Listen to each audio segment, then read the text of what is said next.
যেভাবে অ্যাপ্লিকেশনকারীরা হামলা করতেছে, যেভাবে শিক্ষার্থীদের উপর হামলা করতেছে, হাসিনার পতন দেখেছেন, এরশাদের পতন দেখেছেন, শেখ মুজিবের আওয়ামী লীগের পতন দেখেছেন, ঠিক একই পতন আপনাদের জন্য অপেক্ষা করছে। বাংলাদেশের এক সংকটকালীন মুহূর্তে জাতীয় নাগরিক পার্টির এই নেতৃবৃন্দ নেতৃত্ব দিয়েছিলেন। এই তরুণ প্রজন্মের ভাষাকে রাজনীতিতে রূপান্তর করার জন্য জাতীয় নাগরিক পার্টি গঠন হওয়ার অনেক আগ থেকে বিভিন্ন ধরনের প্রপাগান্ডা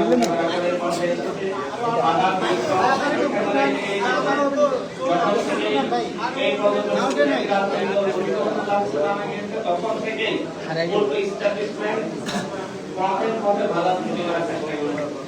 কিন্তু ঐতিহাসিক বাস্তবতাই হতে কাজে যেগুলো ঐতিহাসিক মুহূর্তে, যেগুলো ঐতিহাসিক ঘটনার মধ্য দিয়ে যে রাজনৈতিক দলগুলো গঠিত হয় তারা দেশের নেতৃত্বে আসার ইতিহাসে সারা বিশ্বে আমরা দেখতে পাই।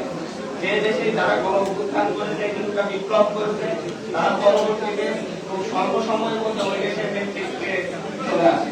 তাই তাদের ক্ষেত্রে এনসিপি এখন তাদের সময় মাত্র প্রতিষ্ঠিত হওয়া মাত্র 8-10 মাসের মাথায় জাতীয় নির্বাচন অংশগ্রহণ করে বাংলাদেশের তৃতীয় বৃহত্তম দল হিসেবে আবির্ভূত হওয়া, সংসদে এখন আমরা 6 জন সংসদ সদস্য রয়েছি, আরো 2 জন সংসদ সদস্য, 8 জন সংসদ সদস্য হবে। ক্ষমতার বাইরে থেকে ক্ষমতাকে প্রশ্ন করে এবং পূর্ণ এস্টাবলিশমেন্ট, সেটা মিলিটারি এস্টাবলিশমেন্ট বলেন, ব্যুরোক্রেসি এস্টাবলিশমেন্ট বলেন, কিংবা পলিটিক্যাল এস্টাবলিশমেন্ট বলেন, এমনকি যে সোশ্যাল এস্টাবলিশমেন্ট যেটা রয়েছে, এই সকল এস্টাবলিশমেন্টকে চ্যালেঞ্জ করে সকল স্রোতের বিপরীতে দাঁড়িয়ে কোন একটি রাজনৈতিক দল গঠিত হয়ে সেই রাজনৈতিক দল আসন নিয়ে সংসদে যাওয়া, এটা উপমহাদেশের ইতিহাসে নিয়ম। এবং এই উপমহাদেশের ইতিহাসে এই রাজনৈতিক দলটি, জাতীয় নাগরিক পার্টি রাজনৈতিক দলটি সারা দেশে যেভাবে জনসমর্থন পাচ্ছে এবং যেভাবে দেশের তৃতীয় বৃহত্তম রাজনৈতিক দল হিসেবে আবির্ভূত হয়েছে মাত্র প্রতিষ্ঠা 8-10 মাসের মাথায়, এটা জনগণের ভালোবাসা ছাড়া অসম্ভব। অনেকে আমাদেরকে খ্রিস্টান করেন, অনেকে বলেন নেপালের গণ অভ্যুত্থানকারীরা ক্ষমতায় গিয়েছে, বাংলাদেশে কেন ব্যর্থ হয়েছে। আমি বলতে চাচ্ছি তাদেরকে উদ্দেশ্য করে, নেপালের গণ অভ্যুত্থানকারীরা ক্ষমতায় গিয়েছে, কিন্তু যারা সেখানে যাদের পথ রয়েছে তারা বিরোধী দলে আছে, আর বাংলাদেশের যারা গণ অভ্যুত্থান করেছে তারাই সরকারি দলে আছে, তারাই বিরোধী দলে আছে। এবং এই বাংলাদেশের মানুষ গণ অভ্যুত্থান আকাঙ্ক্ষা বাস্তবায়নের জন্য 300 জন প্রতিনিধি নির্বাচিত করে সংসদে পাঠিয়েছে। যারা গণ অভ্যুত্থানের আকাঙ্ক্ষার বিপরীতে দাঁড়াবে, তারা জনগণের সাথে প্রতারণা করবে, প্রবঞ্চনা করবে। তাহলে এই ক্ষেত্রে আমাদেরকে উৎসাহ করার কোনো জায়গা নেই। বাংলাদেশে ট্রাক সাইডে বড়ভাবে গণ অভ্যুত্থান সফল হয়েছে, কিন্তু ব্যর্থ করার জন্য একটা যদি চেষ্টা করে যায় তাহলে তারা আবার ভিতরে ব্যর্থ হয়ে যাবে। এটাই কোনো বাস্তবতা। আমরা যে যারা এখন সরকারে আছেন, বিএনপি, ওনারা নির্বাচন আগে তো বলছেন যে ওনারা গণঅভ্যুত্থানের সকল আকাঙ্ক্ষা বাস্তবায়ন করবে, গণভোট বাস্তবায়ন করবে, গণভোটের হার দেওয়ার পক্ষে কথা বলেছেন এবং ওনারা এইসব কথা বলেছেন, মানুষকে গণঅভ্যুত্থানের পক্ষে আহ্বান করেছেন, গণ আকাঙ্ক্ষার পক্ষে আহ্বান করেছেন, বিদায় এদেশের মানুষ হয়তো ওনাদেরকে ভোট দিয়েছেন। কিন্তু ওনারা বলেন যে আমরা চাপে করে গণভোটের পক্ষে হার করতে, সাতটাও জনগণের পক্ষ থেকেই ছিল।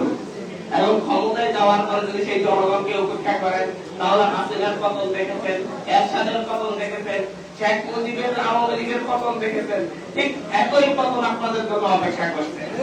আপনারা প্রবঞ্চনা করতে পারেন, প্রতারণা করতে পারেন, সাময়িকভাবে আপনারা বিজয়ী হয়েছেন বলে আপনারা ওকে আনন্দে ঠেকুর তুলতে পারেন, কিন্তু মনে রাখবেন আসলে আপনারা নিজেদের কবলিতরা করা শুরু করেছেন। আপনারা ক্যাম্পাসে যেভাবে অস্ত্রের রাজনীতি শুরু করেছেন, যেভাবে বিভিন্ন জায়গায় বিরোধী দলের মতকে, বিরোধী মতকে স্তব্ধ করার চেষ্টা করছেন, যেভাবে সাইবার সিকিউরিটি অ্যাক্টের প্রয়োগ করে আপনাদের বিরুদ্ধে কোনো সমালোচনা করলে অ্যারেস্ট করা শুরু করছেন, মনে রাখবেন মাত্র 3-4 মাস যাচ্ছে, হানিমুন পিরিয়ড যাচ্ছে। এই হানিমুন পিরিয়ড শেষ হলে তারপরে বুঝতে পারবেন আসলে জনগণ যেভাবে 200-র উপরে আলটিমেট মেজরিটি দিয়ে আপনাদেরকে ক্ষমতায় নিতে পারছে, ঠিক সেভাবে শুরু করতে পারবে বাংলাদেশের জনগণ। যেভাবে 2001 সালে ক্ষমতায় আসার পরে বিএনপি সরকারের সময় তাদের নেতা কর্মীরা এত উগ্র হয়ে গেছিল, এত কাঁচা হয়ে গিয়েছিল, এত বেশি কন্ট্রোলের বাইরে চলে গিয়েছিল, পরবর্তীতে র্যাব গঠন করে যৌথ বাহিনী অভিযান চালিয়ে তাদের নিজেদের নেতা কর্মীদের বিরুদ্ধে অভিযান চালানো হয়েছিল।